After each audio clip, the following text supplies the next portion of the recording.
Right, so here we are, 4:30 in the afternoon at 55 degrees north, 107 west. So it's supposed to get down to minus 27 Celsius tonight with the wind chill. During the day today, it was actually probably about minus 20 here. But with the sun in here all morning, it was like 36 Celsius in here today. So anyways, this is what I've been doing the last few years. That's why it's so hard for me to ever make videos and keep up with stuff. But I've got a greenhouse growing here in northern Saskatchewan. Well, maybe not so much in the northern, more in the central western part of it. But it's still far north.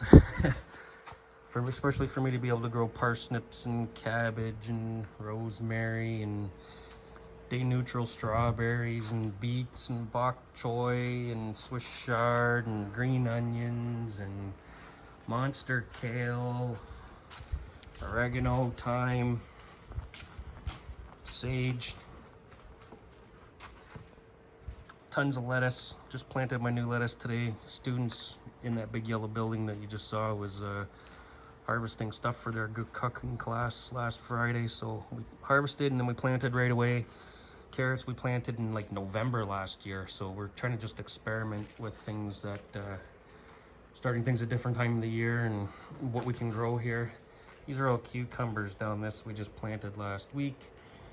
Getting ready for the cherry tomatoes, and I've also got my heritage tomatoes like green zebra and orange blossom and Anna Russian black crim, and that's planted where these ropes are.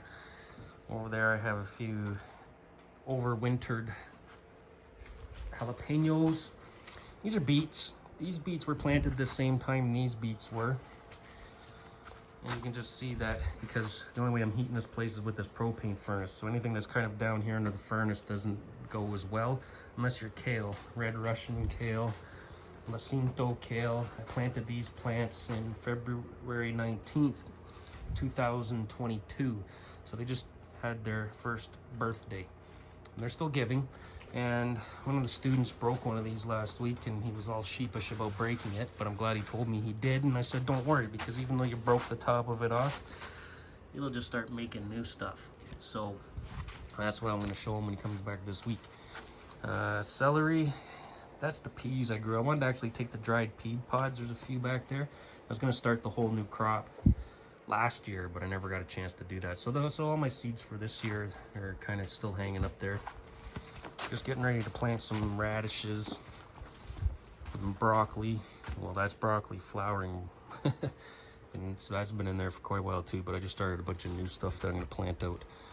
And these are the little green onions that have gone to seed while they're flowering. So if they make seedlings, then I'm going to take the seedlings from here and plant them over here. Or I might do them up here. Haven't really decided yet. Got lots of time. And I got my buckets here. This is my lemon verbena. No, this is a lemon balm. Lipatuk. Potatoes. Some more Swiss chard, a banana. My Meyer lemon tree that's got tons of little Meyer lemons all over the place here. And that one there is about to start changing color. That's from last crop year. These ones started probably about a month or so after that one. But anyway.